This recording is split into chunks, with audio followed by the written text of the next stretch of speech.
দৌলত খান উপজেলা জাতীয়তাবাদী দল বিএনপির দলীয় কার্যালয়ে ভারপ্রাপ্ত চেয়ারম্যান তারেক রহমান দেশের চলমান রাজনীতি ও অর্থনীতি সংকট উত্তোলনে দলকে সুসংগঠিত করার লক্ষ্যে কর্মী সভা অনুষ্ঠিত হয়েছে।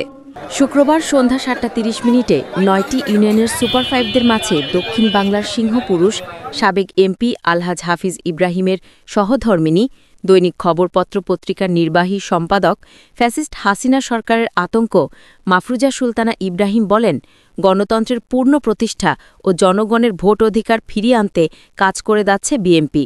দীর্ঘ ১৭ বছর মানুষ তাদের ভোট অধিকার থেকে বঞ্চিত ছিল।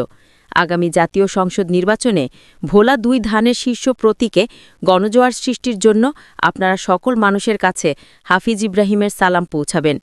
এ সময় উপস্থিত ছিলেন উপজেলা বিএনপি, পৌর বিএনপি, ইউনিয়ন বিএনপি ও অঙ্গ সংগঠনের নেতৃবৃন্দ।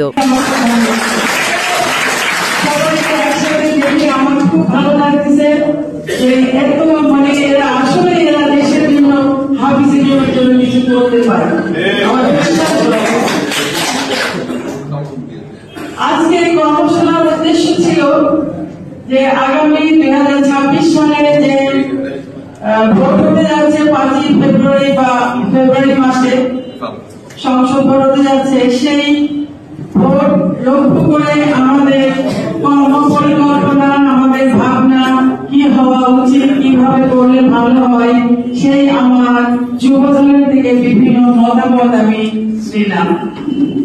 সেখান থেকে আমি বিভিন্ন মতামত পেলাম এবং কয়েকটা মতামত খুবই ভালো লেগেছে যে আমার দোষ, সব আমার দোষ, আমার কারণে ভোটটা নষ্ট হচ্ছে, অন্য কারো দোষ না, আমি ভালো হলে সবাই বিচার করতে হবে।